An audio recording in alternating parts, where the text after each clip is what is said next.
व्यास श्री सुखदेव जी महाराज समझाते थे राजन परीक्षित। अब उसी समय हुआ ऐसा,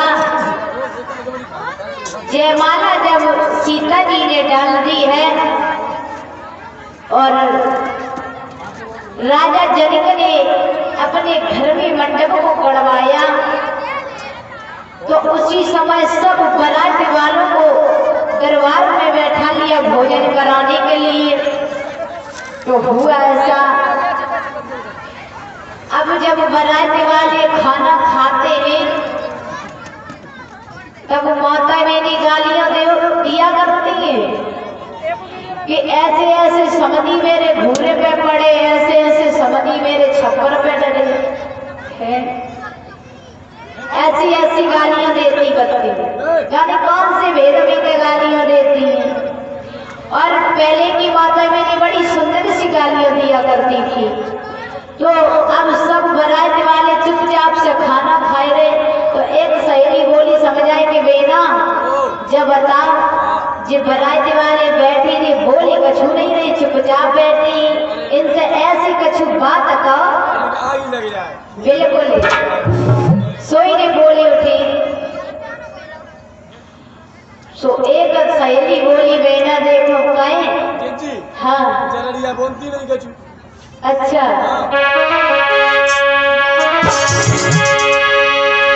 तो बोली एक लड़की समझाई कि बेना नानक तीर से होके, नानक वीर से होके, या अवधपुरी में लड़का पैदा धीर से होके,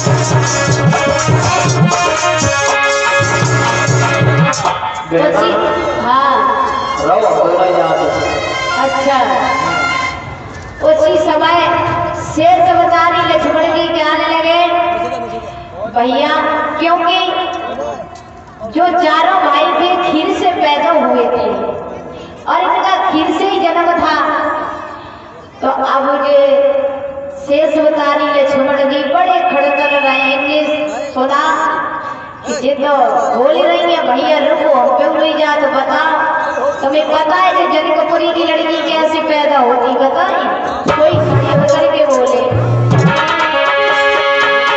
जोर से होती शोर होती, जनकपुरी की लड़की धरती जोर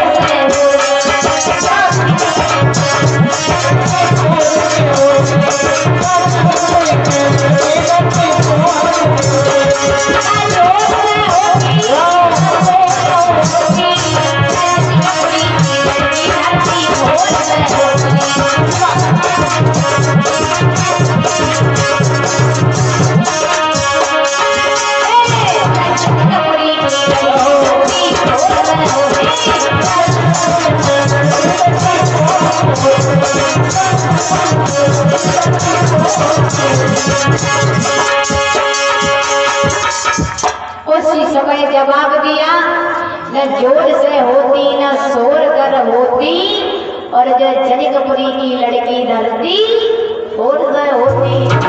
शेष अवतारी लक्ष्मण जी ने जैसी बातें सखियों को सुनाई, अब कहें देखो बिना बजे बोले चुपचाप खाना खाए रहे थे। इस तरीके से सभी बारात वालों ने आराम से भोजन किया और मैया सीता का विवाह प्रभु राम के साथ में हुआ। तो बताते हैं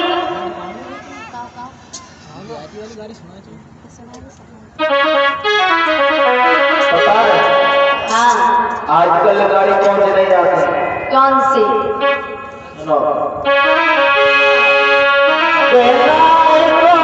चलो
ब्याज नंदा से सुखेव की महाराज सब चाहते ये राजन परीक्षक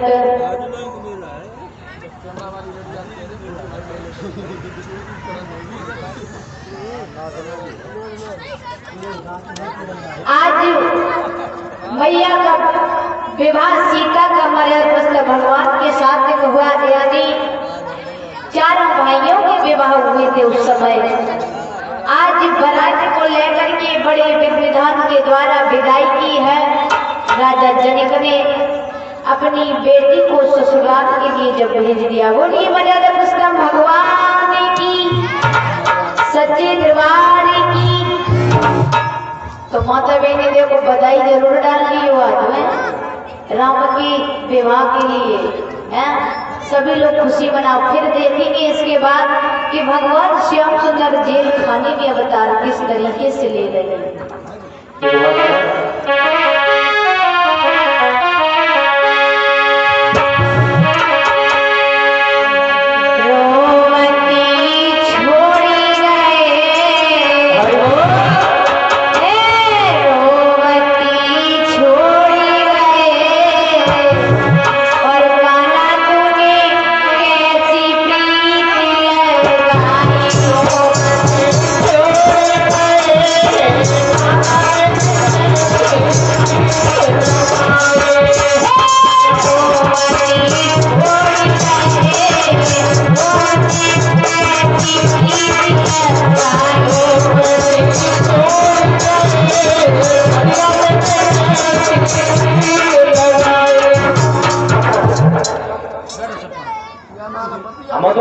में का दिक्कत है? राम के जन्म बहुत बड़ा भैया ब्याह हो तो का खुशी नहीं इन्हें घर ब्याह हो पे देखो हरियां फूटे बिलियां फूटे और पैरों में छाले पड़ गए ना तो कने सकता है और भगवान राम का शादी हो रही है तो किसी को खुशी नहीं बंद करो चलो घरे क्या बता हेड़ा कश्यप की बन सकी हो हैं राम का नाम लेने में शर्म आ रही है हैं ऊपर हाथ खड़ो करी हो हेड़ा कश्यप के बन सके कौन कौन लोग बैठे हैं कोई नहीं अबे देखो अगर ये लड़ाई हो जाए वीडियो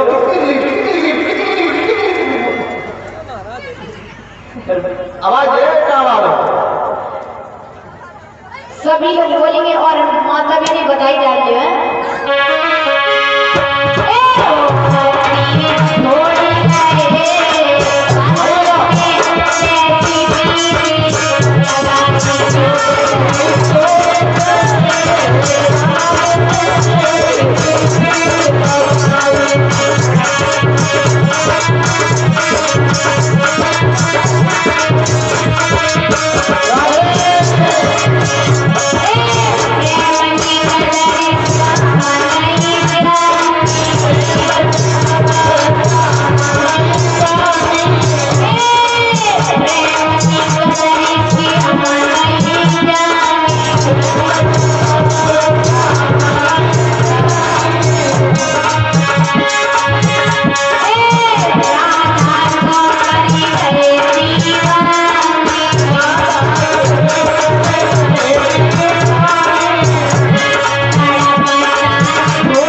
व्यास नंदन श्री सुखदेव जी महाराज समझाते थे राजन परीक्षित इधर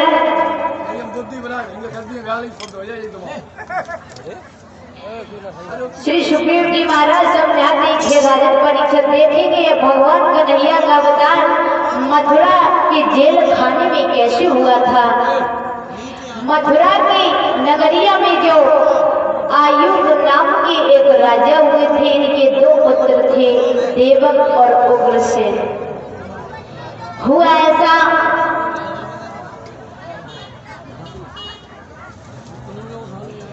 और महाराज उग्रसेन की पत्नी का नाम था पवन रेखा, बहुत सुंदर थी और पतिव्रता स्त्री थी। बताने का मतलब है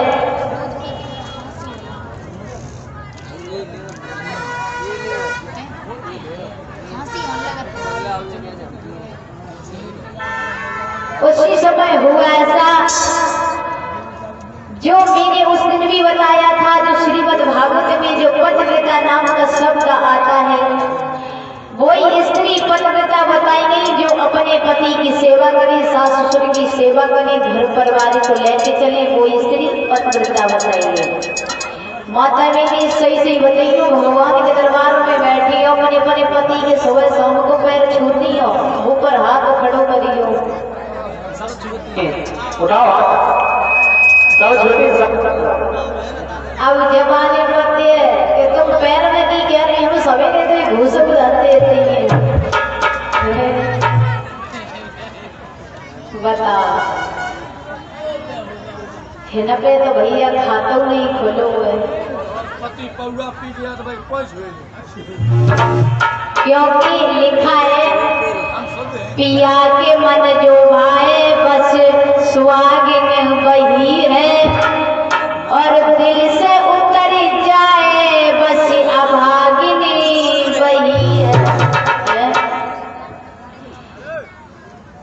क्योंकि बताने का मतलब है जब रामायण की बात है, अब घर की रावण उठाई के देखी जाए परीक्षित महाराज तो समझ में नहीं आएगी। आजकल की कैसी कैसी पतिव्रताएं माता बहने, देखो तुम्हारी बात नहीं कर रहे, हम अपने इस तरफ की बात बता रहे, ठीक है, तुम बुरा मानो। लिखा है क्योंकि घर की रावण में परीक्षित महाराज अगर माता बहने शाम को का करती 4 बजे ही लेके जाती, नहीं जाए नहीं पता सवेरे कब हुई ने कोई मतलब नहीं है। और कमरा में देखी जाए तो 4-4 दिन हो जाते, झाड़ू नाम को निशान ही नहीं, होने कोई मतलब नहीं है। और बर्तन की तरफ देखी जाए तो दाद से लिसे रही, दूध की हड़िया गाय देखी जाए तो कुत्ता कबड्डी खेल रही, उन्हें कोई मतलब नहीं। और बच्चों की तरफ देखी जाए तो मोमबत्तियों की फैक्ट्रियां चल रही हैं, उन्हें कोई मतलब नहीं है। और माता जी की तरफ देखी जाए तो श्री देवी फैले घुमाते रहे भाई।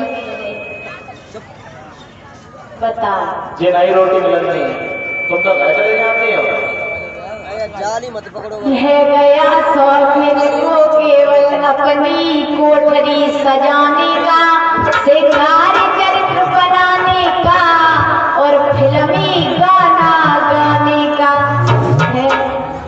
सिर्फ स्त्री के लिए 2 शौक रह गए, जो क्या करती पड़ी जब तुम्हारा सुबह उठे सबसे पहले शीशा को देखती है, और शीशा को देखी कहूँ बिंदिया दिया इधर भीतर तो नहीं हो गई है? लिखा है रह गया शौकीन को केवल अपनी कोठरी सजाने का, श्रृंगार चरित्र बनाने का और फिल्मी गाना गाने का। चला जो फिल्मी गाना और गाती है, हाँ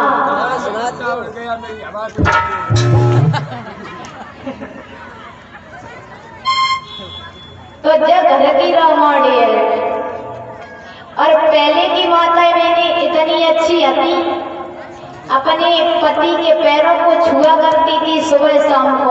सबसे बड़ी पूजा तुम्हारे पति महाराज की बताई गई श्रीमद् भागवत में। चाहे आप भी तीर्थ करने के लिए जाएं, चाहे कहीं भी जा सकते हो, सबसे बड़ी पूजा तुम्हारे पति महाराज की बताई गई। पति परमेश्वर हुआ करता है, एक भगवान के रूप में पति होता है। अब भैया लोगों को ये पूछेंगे, भागवत में बैठे हो, सुबह और शाम को कौन कौन अपने माता पिता के पैरों को स्पर्श करते हैं? ऊपर हाथ खड़ा करेंगे। जी छुट्टी का से बताओ जाए साधना है ना ले रात माता पिता पैर को मिल गया फोन तो चले तो फोन तो हम सो के आते हैं रोज फोन करता हूँ पंजाब और रोज सवेरे करता हूँ। अच्छा, बिल्कुल नहीं, कोई सम्मान नहीं है, क्योंकि मर्यादा पुरुषोत्तम भगवान के कितने सुंदर से विचार थे, जिस सुबह उठ करके अपने माता पिता के पैरों को स्पर्श किया करते थे रोज दानी है। और आजकल तो भैया कुछ पूछे ही मत, परीक्षित महाराज जवानी के झटके हैं। अब तो पैर ऐसे छूते पैरों से परियन से पैर छूते का छुआ देंगे जगह हिंदे टोट दिए। मॉडल जमाना आ गया, कैसे उतार हो गए आप लोग? यहाँ तक बताने का मतलब है, इस शरीर की अपने माता पिता के लिए खाल की चप्पल भी बना दो फिर भी उद्धार नहीं हो सकते हो। आजकल तो ये बोलते 9 महीने पेट में रखा है तो किराया ले लो। परीक्षित महाराज जी किराया दे देंगे, पूरी जिंदगी भी नहीं, अगले जन्म में भी नहीं है। एक मंगा लियो, ठीक है।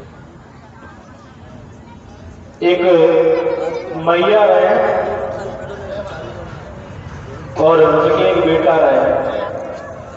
मैया ने कही लाला हमने तुम्हें 9 महीना अपने कोख में रखा है, क्या तुम अपने हमसे अलग हो सकते हो? तो बेटा बोला है भैया अपना किराया ले ले। तो मैया बोली बेटा हमें किराया नहीं चाहिए, मैंने तुझे अपने साथ में लिटाया है, तू मुझे मैंने तुझे एक साल तक अपने साथ लिटाया, जब तक तू बड़ा नहीं होगा तब तक, तो तुम मुझे 1 महीने लिटा ले, मैं तेरे कर्ज से ओल्ड हो जाऊंगी। तो बेटा ने कहा ठीक है भैया। साथ में जब बेटा और मां दोनों लेट गए तो मां उठी, बेटा सो गया। तो मां उठी, मां लोटो में पानी लेकर आई, उसे 4 पाई आकर फैला दिया। बेटा बोला कि मां ये क्या कर रही हो, मुझे बार बार भेजा देती हो? तो कुछ नहीं बेटा, पानी पी रही थी फैल गया। दोबारा फिर सो गया, फिर माता आई, पानी भरकर चादर फिर डाल दिया और फिर लेट गई। एकदम से बेटा बोला अकड़ा के, मां तू पागल हो गया, तो ये सब भैया तू मेरे कारण पानी फैला देती है। बेटा तुम एक ही दिन में हो गए, मैंने तो तुझे 1 साल अपने साथ बिताया, बताइए कैसे हमारे कर्ज से अदा हो पाओगे? तो इसलिए मां और पिता से बढ़ के दुनिया में कोई नहीं है। सबसे पहले गुरु माता पिता ही है। मां जन्म देती है, पिता चलना सिखाता है। मां जन्म देती है, पिता चलना सिखाता है, गुरु पढ़ना सिखाता है। 3 ही गुरु है धरती पर, चौथा गुरु नहीं है। मां चाहे तो बच्चों को चोर बना दे, मां चाहे तो बच्चों को डीएम बना दे, और मां चाहे तो बच्चों को किसान बना देगी। बच्चा ये चोरी कर रहा है और मां ने नहीं रोका तो बच्चा चोरी करना सीखेगा। वो बच्चा पढ़ने वाला, मां ने पढ़ाया तो बच्चा पढ़ने वाला डीएम बनेगा, कलेक्टर बनेगा। अब वो पढ़ाई कहाँ हो रही है, वो बात बताओ। अब मोदी 3 साल पढ़ाई नहीं होंगे। परीक्षित महाराज अब बच्चे तो पढ़ने के लिए जाते हैं, मैंने अक्सर देखा है बच्चे आए घर पे, बैग का पटक दिया, सिर्फ पिताजी और माता मैंने रिमोट पकड़ा देते बच्चे को कि बेटा पढ़ के आए हो तो सीडी टीवी देखो। टीवी और मोबाइल तो भैया नहीं तो देश भी बिगाड़ दो।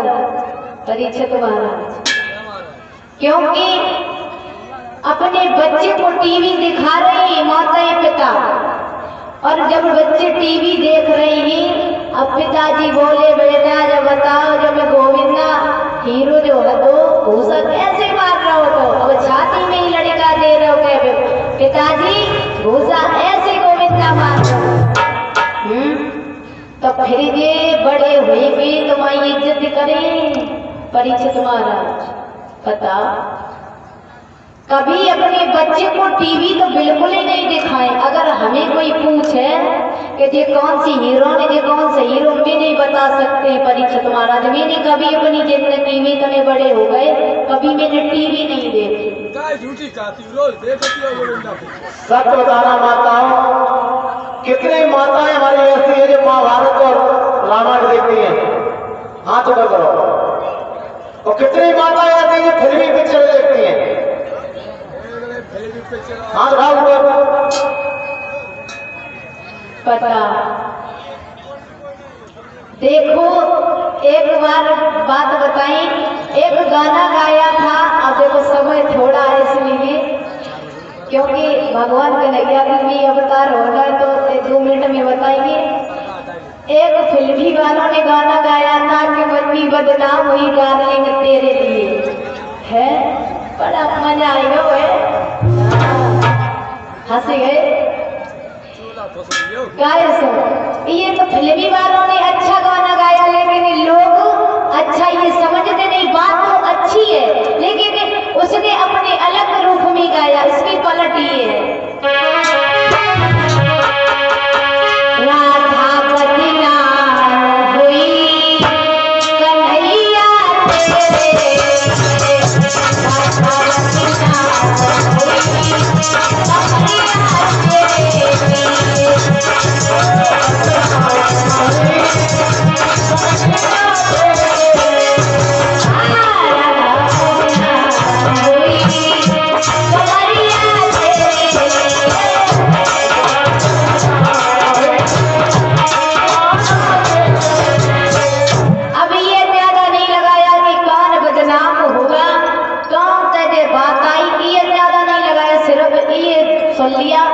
मुन्नी बदनाम वही डार्लिंग तेरे लिए।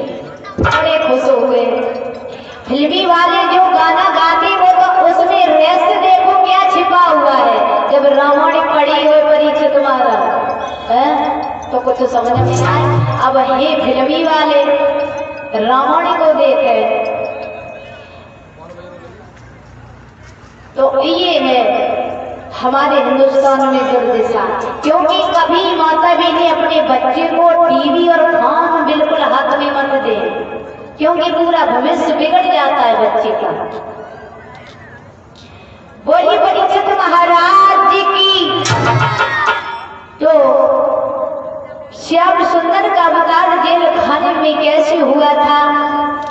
पतिव्रता शब्द जो आता है, पवन रेखा बहुत बड़ी पतिव्रता स्त्री थी, अपने पति की सेवा को किया करती थी, घर परिवार को लेके चली थी। लेकिन भगवान की ऐसी कृपा है, इनकी कुख से किसी बालक ने जन्म नहीं लिया था, ये भी बिना संतानहीन थी। तो लिखा है एक दिन पवन रेखा घर में बैठी हुई रोने लगी और जवाब दिया, प्रभु हमारी कोई संतान नहीं है और इस आंगन में मेरा मन नहीं लग रहा है, मैं कहीं घूमने के लिए जाऊंगी। तो हुआ ऐसा, व्यास नंदन श्री सुखदेव जी महाराज समझाते थे राजन परीक्षित।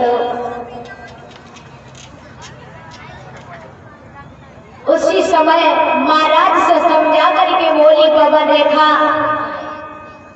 कि महाराज मैं कहीं घूमने के लिए जाऊंगी। महाराज उग्रसेन कहने लगे, अगर तुम्हारा मन नहीं घर में लग रहा है तो कहीं भी जा सकती हूँ। तो उसी समय आज घूमने के लिए जब रथ को सजवाया है, सारी सखियों को बुलवा लिया और समझाते हुए बोली पवन रेखा, चले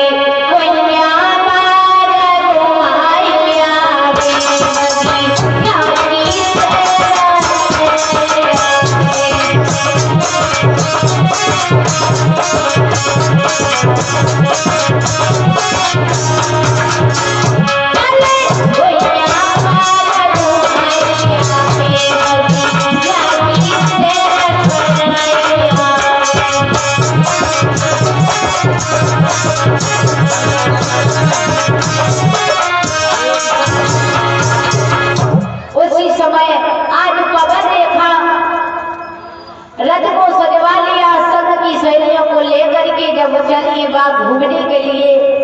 और जब बाग में पहुंच जाती है तब तक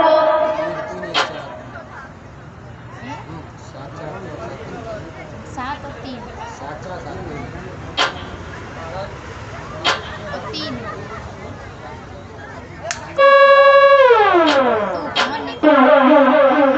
और उस बगिया में जब पहुंची है